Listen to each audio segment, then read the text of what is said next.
Good evening, everyone. Welcome to Rangashakra. This is the only space that's alive right now in the world. Everyone else is locked up. So, we are into our fourth week. We're doing this program called RS Connect to connect with our audiences in ways other than just doing drama. In actually having no monetary transaction with you. So you don't buy a ticket, we don't pay the artist, and the artist doesn't, we don't charge anything for the venue. So we're trying this, we're trying to take money out of the transaction. This is purely art, sharing your time. Thank you for sharing your time. So you might just have a surprise Pablo Neruda poetry reading session, or now today we are going to have Hindi poetry. You might have a drama rehearsal, you might have dance rehearsals. You can come and watch people actually creating their art. And today now we have a very special moment. Friend Maya Chandra, who has been making films, documentaries, and helping Rangashakra whenever we ask for help. We are always asking people to do things free for us. So while this looks very beautiful, it is not an easy act to follow. We are grateful to every friend who recognizes that this is a charitable trust. This is not a business that we run. And we make our theatre available for just 2,500 rupees even today, after 15 years. We don't get a bathroom for that much money. So here we are.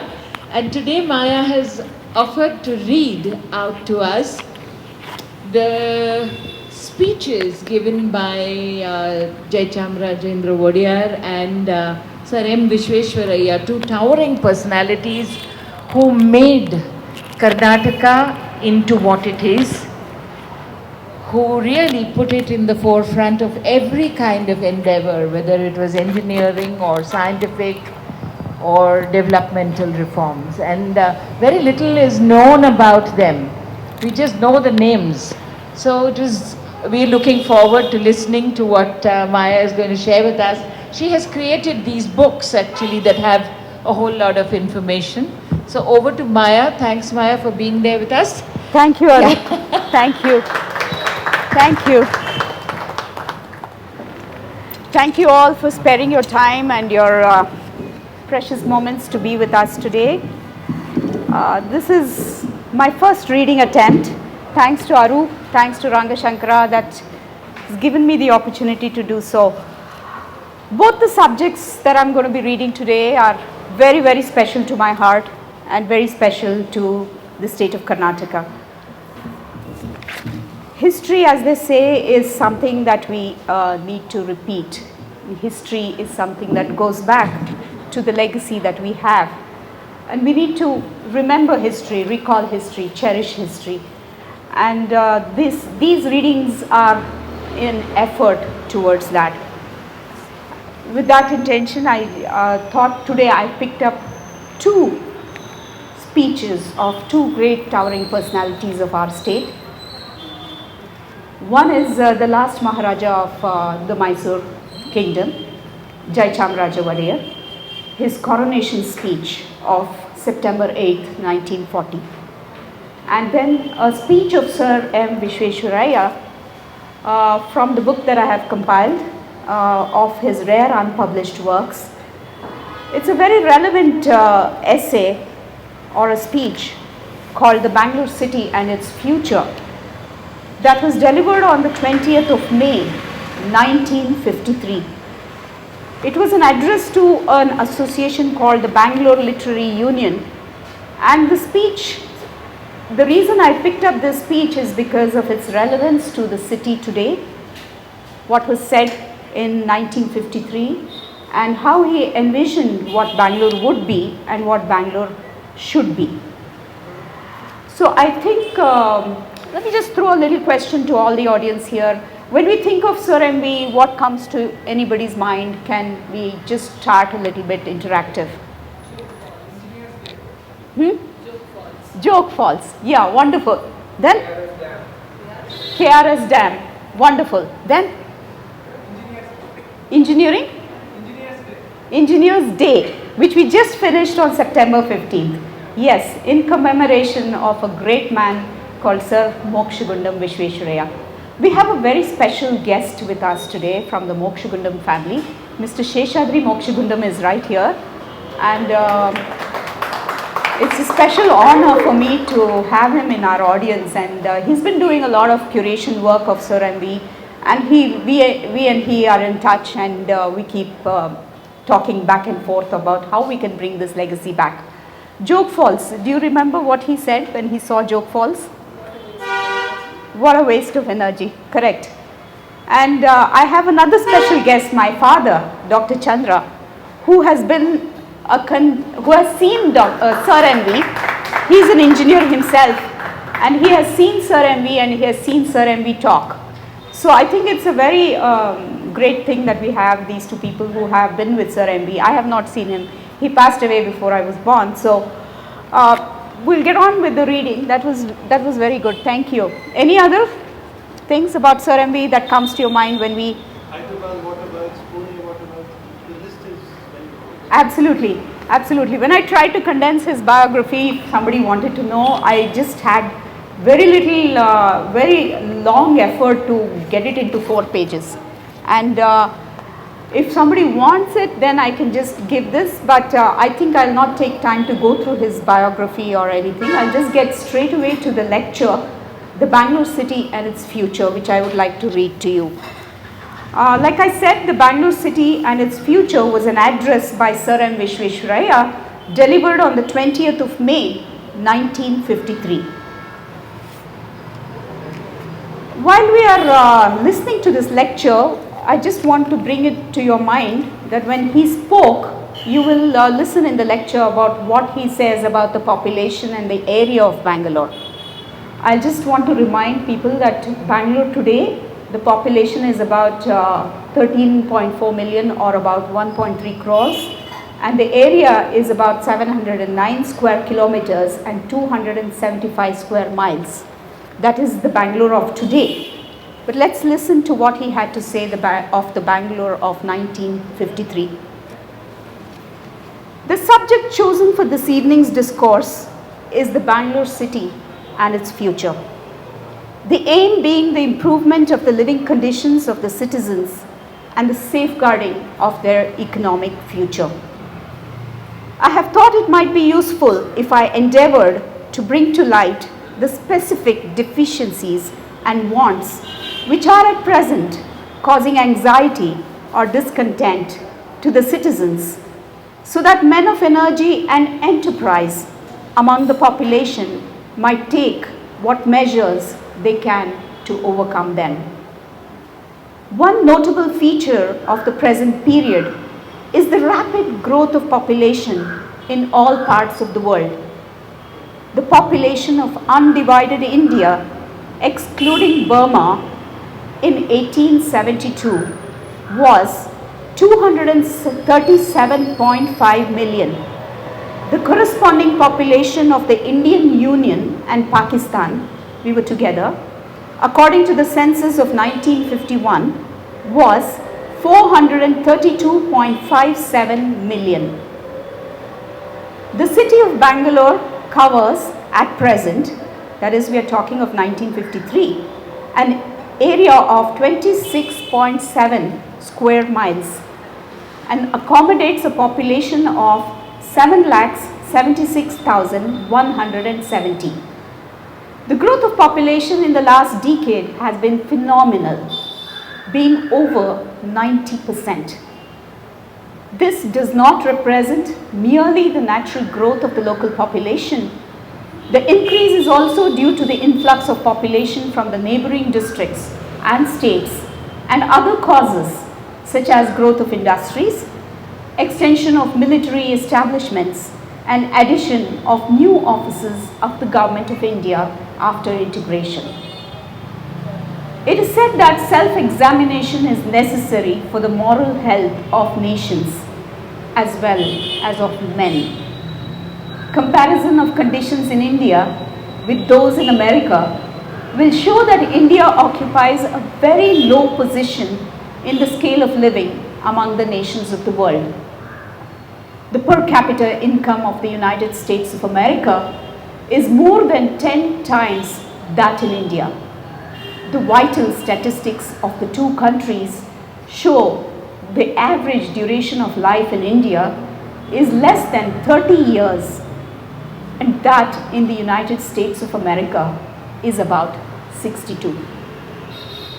The working efficiency of the Indian citizen is too low and weak.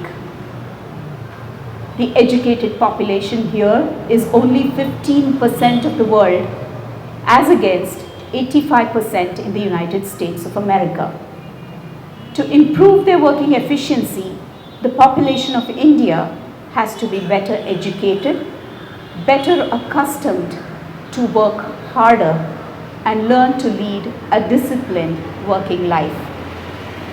Bangalore conditions in this respect cannot be very far from those in the rest of the Indian Union.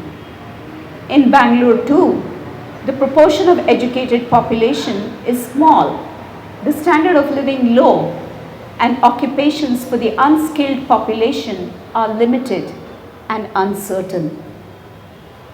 Special measures will be required to develop the working efficiency of our population to a level somewhat similar to that of the people of the West.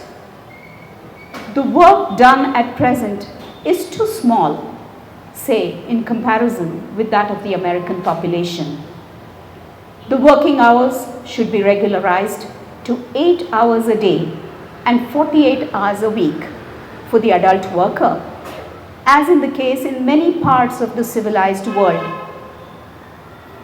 Our people will have to lead a disciplined life. With the growth of communications and advance of civilization, the wants of our people are also increasing. God has given our countrymen the same thinking brains and the same working hands as those given to the most progressive populations of the world. What is then that makes these people so vastly superior? And why again is the condition of the Indian population so backward? This is the question which every intelligent citizen should ponder over. Namely, what he should do to benefit his fellow men and himself in order to advance the interests of the city and its future. I have taken up this subject of the city of Bangalore because there is no systematic periodical inquiry into its economic, social, and other activities to measure its progress. It is time that some suitable arrangements were made so that deficiencies and new wants may periodically come under review and appropriate remedial or other measures taken. He goes on to talk about some of the economic truths of Bangalore. Before we go further, I should like to refer to certain essential economic truths which are not popularly known and which should be borne in mind by our people to regulate their behavior in business life. These are: to get the most one can out of oneself is becoming the rule of the world at large. If a man does not work, neither shall he eat. If the people of a city or a country fail to make full and intelligent use of their capacity and resources, their economic future cannot be considered to be safe. Industry is a sign of progress and enlightenment. An industrial career has unequaled opportunities. One has to contend at the same time with difficult problems. The employment opportunities of many depend on the enterprise of a few. A nation which wishes to be great has often to place enterprise ahead of security. Starters of enterprises make their living not by getting on someone else's payroll, but by creating payrolls of their own. Civilization teaches self-control. How to get a living from nature with the minimum of effort. It also teaches how to preserve freedom and initiative in a planned economy. Work, production, income, standard of living follow in consecutive order, and they should all be encouraged. The late Mr. George Bernard Shaw has said, "The poor in the lump is bad and the rich in the lump comparatively good. Poverty, not wealth, being the evil to attack and to abolish." The city's equipment and needs he lists out. The city population may be said to be distributed as follows: government officers, staff and followers, including the military, which used to be in Bangalore, municipal officers, staff and followers, large business houses and shops, a considerable number of small shops, principal industries and their labor, trade and transport establishments such as railways, buses, air services, various professionals such as lawyers, medical men, teachers, journalists, hotel establishments, etc. Miscellaneous services and occupations with a large number of unemployed. Among the principal institutions in the city may be mentioned the university colleges, the Indian Institute of Science, Chamber of Commerce, banks and other commercial establishments, the Raman Research Institute of Science, the Jaya Chamaraja Occupational Institute and others. Among the principal industries may be mentioned the Hindustan Aircraft Factory, HAL, textile mills, the Indian Telephone Industries, ITI, Machinery and Machine Tool Factory, which he says was now being erected at Jalahalli, the Radio Electric Manufacturing Company, the Government Electric Factory, Bangalore Breweries, Tobacco Factory, Chrome Leather Factory, Soap Factory, Glass Factory, Electric Lamp Works, etc. So it's interesting to see how many industries were functioning and thriving in Bangalore.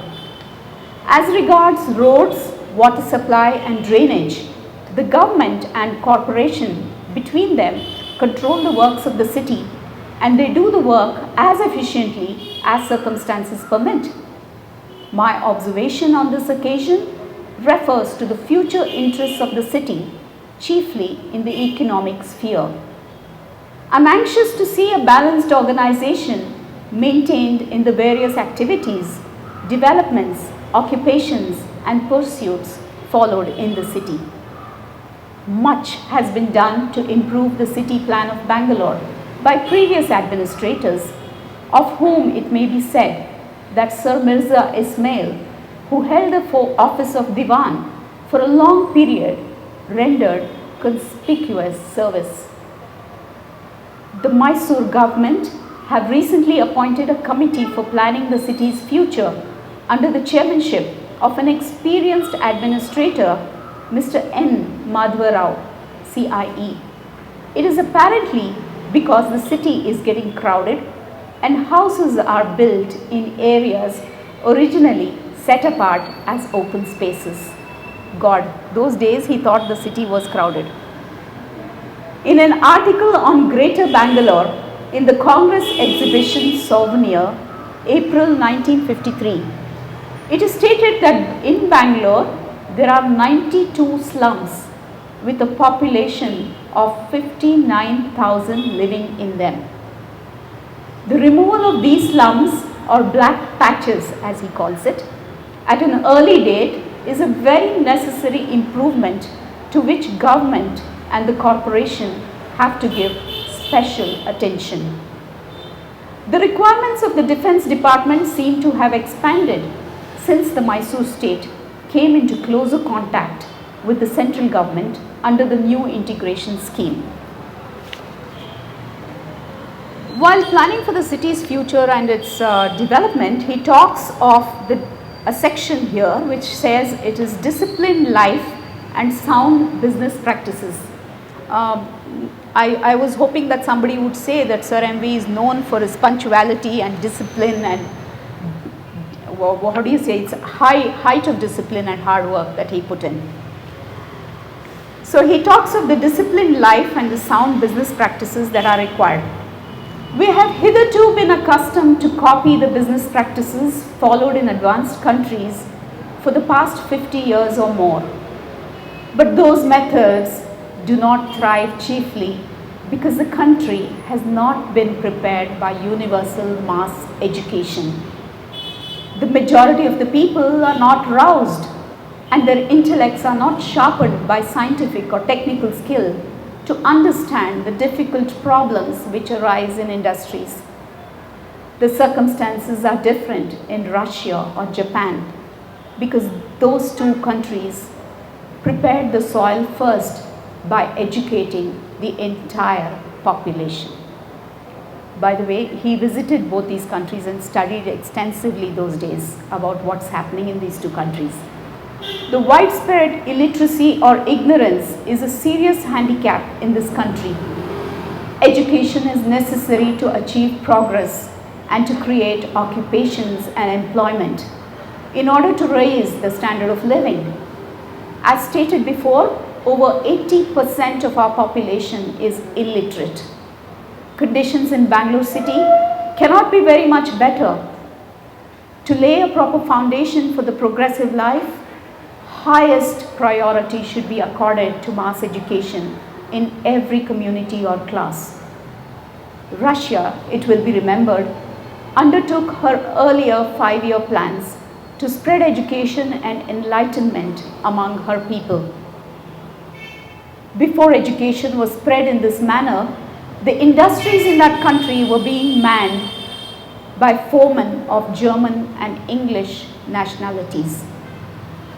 The Japanese leaders found out early the secret that education was the basis of all progress. The importance of education was explained to the nation by the express command of His Majesty. The King of Japan speaks, all knowledge from that necessary for daily life to the higher knowledge necessary to prepare officers, farmers, merchants, artisans, physicians, etc. for their respective vocation is acquired by learning. It is intended that henceforth education shall be so diffused that there may not be a village with an ignorant family, nor a family with an ignorant member. Once while staying in New York, I met the officials of the education department who were touring the city to make sure that all children of school-going age were put to school. They told me that parents of children of school age who were not attending schools were liable to be arrested. Wow, okay. America could not have advanced to its present level of economic prosperity without rigidly disciplining herself in such matters. One other measure for which the state government have to assume responsibility is to take steps to set up a higher technological branch in one of the colleges, like the engineering college, to qualify some 20 to 25 persons every year to the highest grades of scientific work of a practical character, highest grades of scientific work of a practical character. That is important. And to be in close touch with the latest developments in renowned foreign research institutions. The selection of candidates should be made exclusively on capacity and merit. Statistics should be available to encourage original thinking and development of reforms and new proposals from time to time. The conditions and circumstances of the world are changing, and the habits of the people shall be correspondingly modified. The ordinary citizen is expected to work harder than he's been doing before, as living conditions are becoming more and more difficult. Hard work, if done in a disciplined manner, will not hurt, but will often make the worker healthier and sturdy. Far fewer persons lose their health by overwork than from the enjoyment of the good things of life. As already mentioned, the working time should be 8 hours a day and 48 hours a week, as it is in many parts of the progressive world. The precise hours during which work should be done should also be prescribed.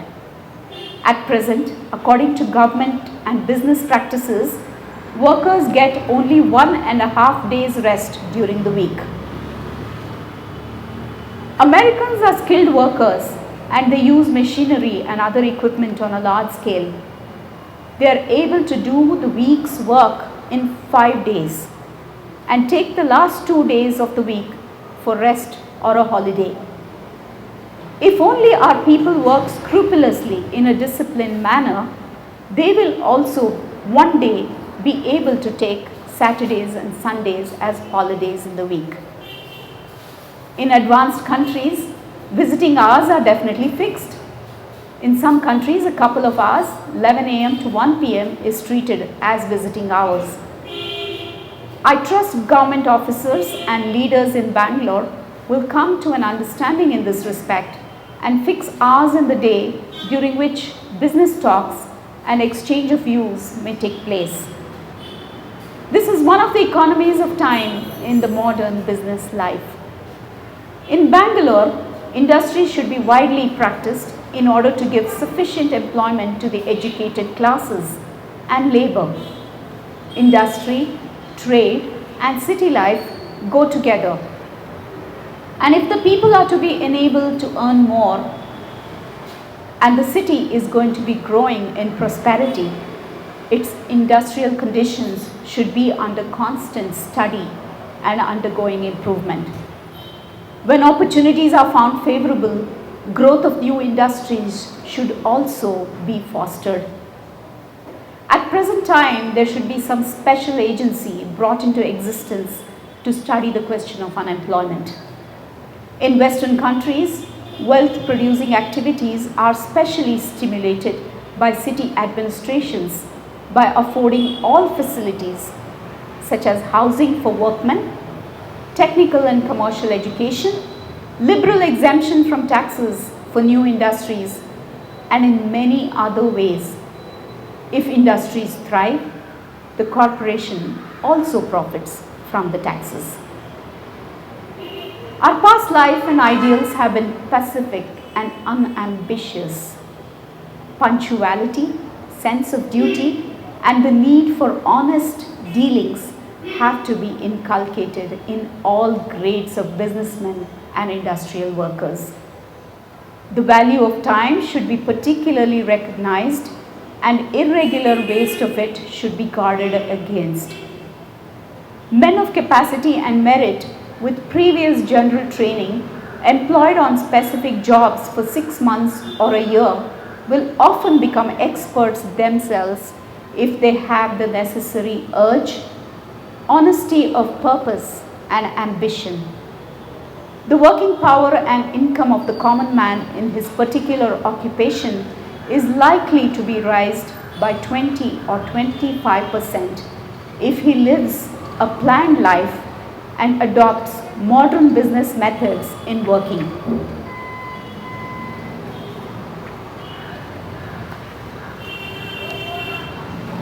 So we'll go to the chapter where he talks finally about the city's future. There are two great problems at the present time which are causing anxiety to all thinking men and women amongst us. The too rapid growth of population is creating risks to citizens in many parts of this country which are subject to short rainfall and famine.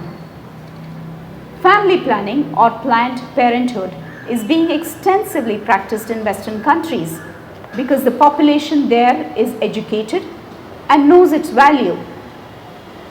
It has not become popular yet in this country, especially among the uneducated poor. But action should not be delayed except at great risk for the city's future. The Bangalore City Corporation should also take a special interest in making family planning popular by providing all necessary facilities expected of it and enlisting the cooperation of voluntary organizations. The world conditions are changing rapidly, and as the late Mr. H.G. Wells once said, even quiet, unobservant people are finding that life will never be quite the same again. Life has to adapt itself to world conditions or perish. Another precaution against distress and famine needed in the face of excessive growth of population would be to make arrangements to store in the course of a few good seasons at least a year's reserve supply of food grains, to be made available only to the citizens of Bangalore in some seasons of short rainfall or distress. There would thereby be avoiding some of the suffering of which the public has had bitter experience in recent years.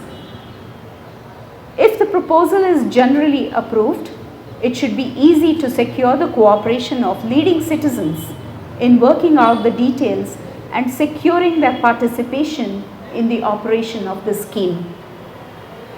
The question of education has already been referred to. Until government is able to find funds to provide facilities for rapid progress of education, voluntary effort of the people of the city should come to its aid. Anyhow, there should be departure from routine in many directions. We have been unenterprising far too long. In the present circumstances, voluntary associations should be able to do much, both to spread education and organize occupations to provide more employment. Turning now to matters of immediate interest to the city, it must be stated that Bangalore is well laid out and its general plan is based to some extent on modern town planning systems. Its layout and maintenance is probably not equaled by any other large city in India. The question to receive early consideration is the preparation of a city plan which, as already stated, is under investigation by the City Development Committee under the chairmanship of Mr. N. Madhavarao.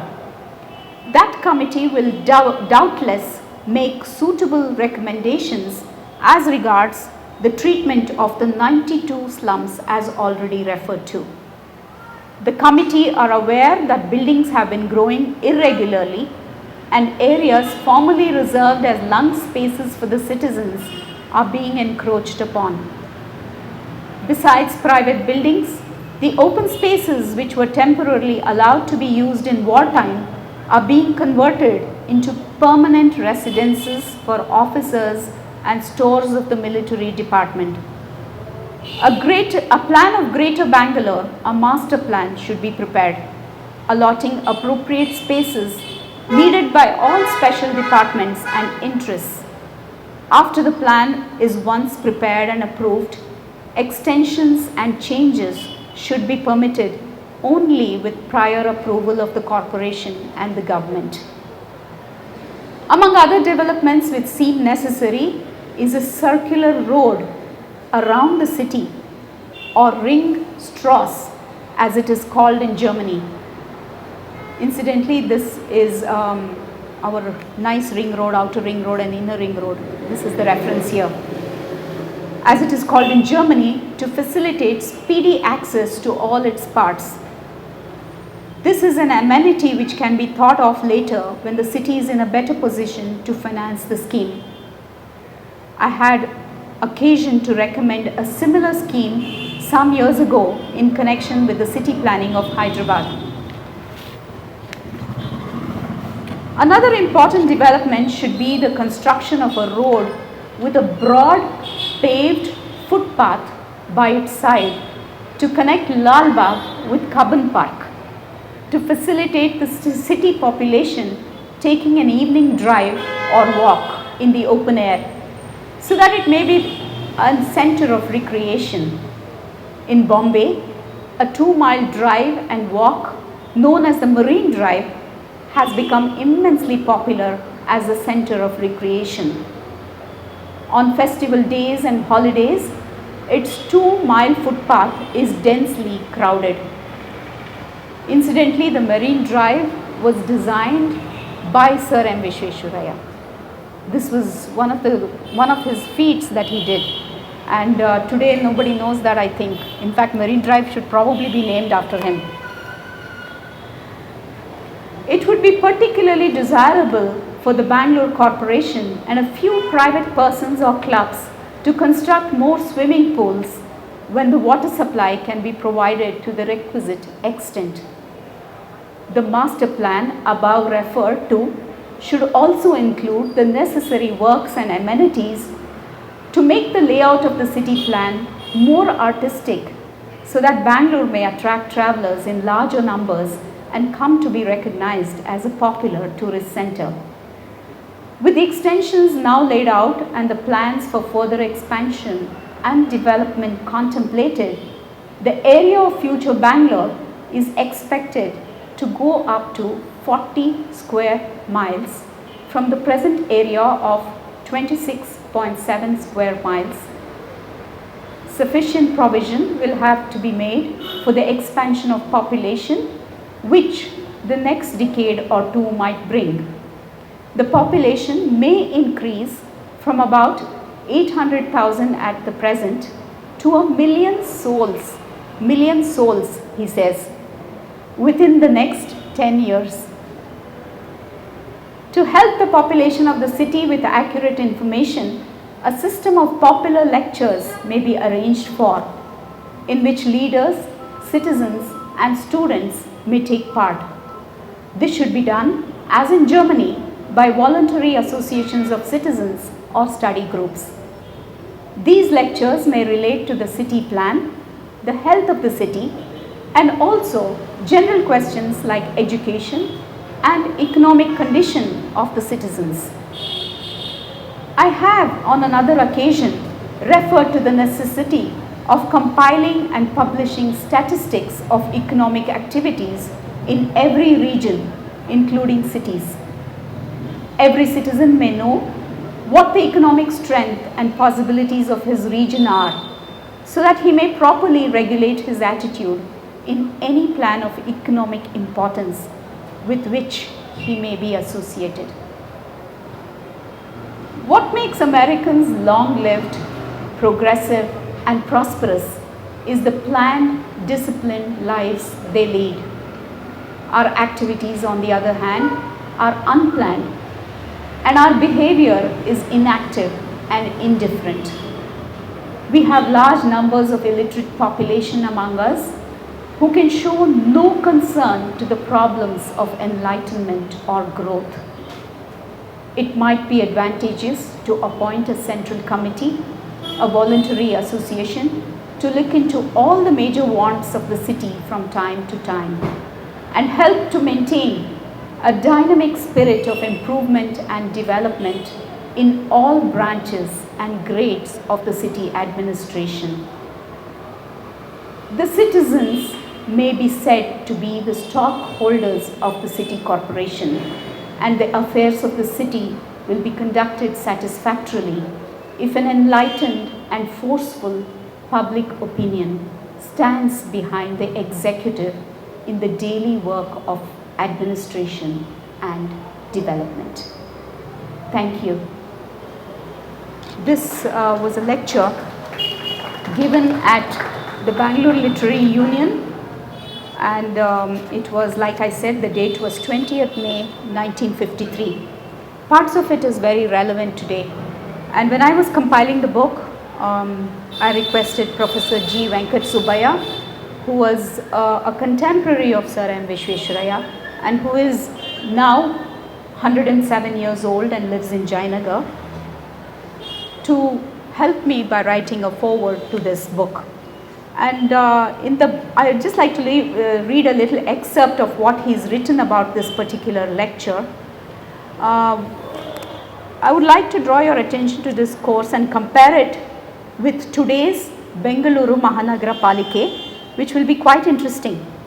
The city's population has just swelled by 1 crore today from about 7.76 lakhs in 1953.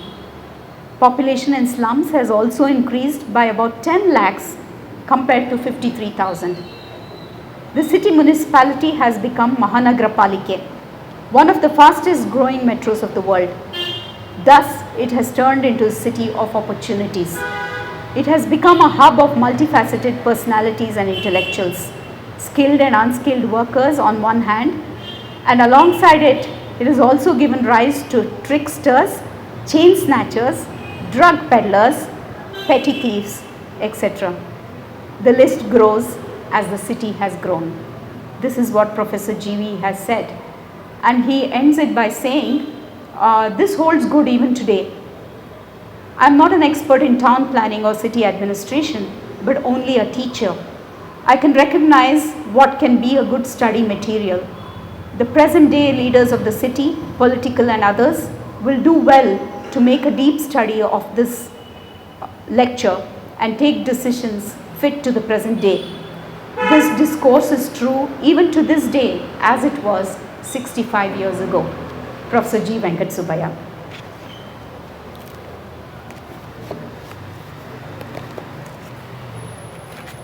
So when I was, just like to bring to your notice, like I said, Marine Drive was designed by Sir M V, and many other things were designed by him which were probably, I have missed bringing out.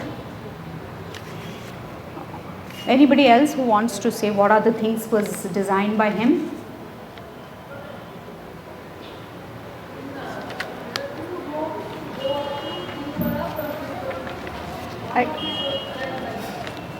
Yes, Gayatri? Yes, he was. Tirumala Road. And incidentally, Jayanagar was a layout planned by him and designed by him. 1953, I think. 1953, 1959, somewhere around that time. When I was reading about him, there were 3 things that he believed. What is a good engineer and how does a good engineer actually manifest himself? He strongly believed that there are 3 parts to an engineer's work. The first part is a fundamental vision of what needs to be achieved. This is the engineer's mantra. The second part is the process of transforming this vision into a functional structure. This is the engineer's tantra. The third part is the engineer's machinery with which he uses to bring out the reality. This is the engineer's yantra. Beyond these 3 essential components of an engineer's mind, Sir M Visvesvaraya believed that there should be a desire for the welfare of society, the country and the world. In 1912, he became the Diwan of Mysore. He was the Diwan till 1918. In 1912, during a public speech, Sir M V said something about Bangalore that can really wake us up today. It is not in the glory of Bangalore as a seat of learning and research that we are interested. What intimately concerns us is the intellectual ability and the executive power of our people to prepare future engineers, manufacturers and statesmen. This is what he said about Bangalore and Bangalore people. So this is much more, and this is just a small tip of the iceberg, I would say, about Sir M V.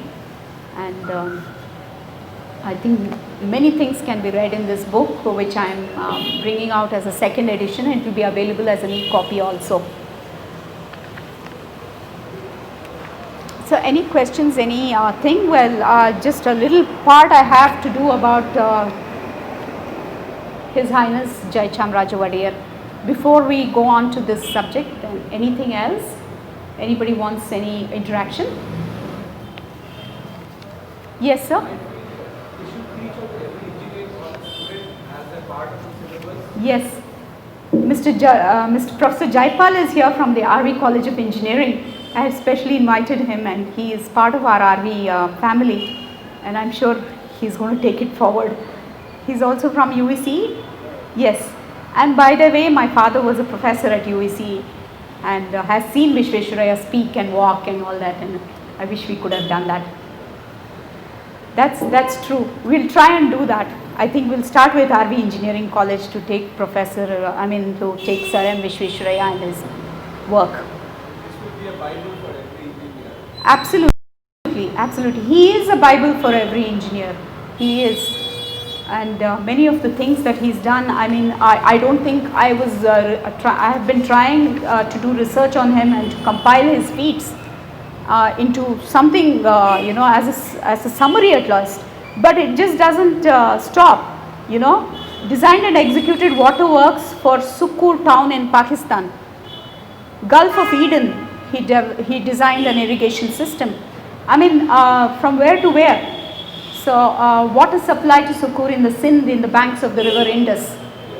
So, I think all this should become, the reason I am trying to do these readings is to bring back not just the history and the legacy, but also to make people aware that we had people like this and to draw inspiration from these heroes. Our youngsters lack heroes today, and the idea is to bring back the heroes and to make them believe that we can be proud of our country and our culture and our statesmen and the people who have made us what we are today. And I also read all this because the language is so beautiful, the wordings are so beautiful. When we go through the speeches of the Maharajas or the statesmen, even Sir Mirza Ismail, his speeches are absolutely brilliant. And when we read it, it's so much more that we get to learn from all this. So I will just request Samyukta to play a very special song, and I want to tell you about this song, and I want you to tell me about this song. So let's hear this. Kayo Shri Gauri. Mysore Anthem, Kayo Shri Gauri.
Can anybody tell me what this was?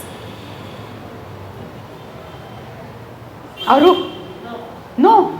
Come on, Aru. This was the Mysore Anthem. This anthem of the Mysore state, which was composed in the 1893 by the Maharaja who was ruling then, Chamaraja Wadiyar.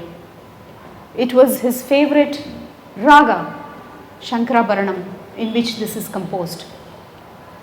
It's a very special anthem which was played to evoke the goddess Chamundeshwari, to protect the benevolent king, and it was written specially for the Wadiyar dynasty. And it's a long poem. It's about 6 minutes, I think. I think we are running short of time, so that's why I'm hurrying up. So that's how the anthem was. In fact, this anthem inspired Rabindranath Tagore to compose Jana Gana Mana. It was such a fascinating link that was there, and Jana Gana Mana was composed in the same raga, and Rabindranath Tagore also composed another song, Anandamayo, which we can just listen for a little while in the same raga. And the Jana Gana Mana was incidentally sung by the niece of Rabindranath Tagore for the very first time in 1911 in front of the Indian National Congress. And the niece in question here, the link to Mysore was that she was working as a secretary to Vanivilasa Sannidhana, who was the Queen Regent, the mother of our greatest king, Nalvadi Krishnaraja Wadiyar. Such a fascinating, beautiful history that we have with all this, and the literary connection comes. I'll just play a bit of this Rabindranath Tagore composition, which is a very, very popular composition, Anandamayo.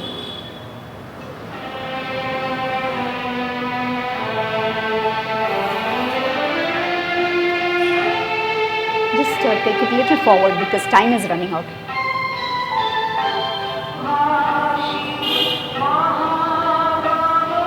Shankarabharanam.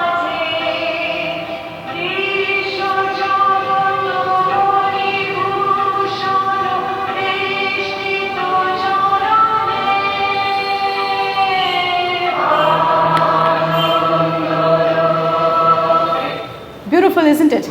Lovely. Look at our inspiration from where to where it goes.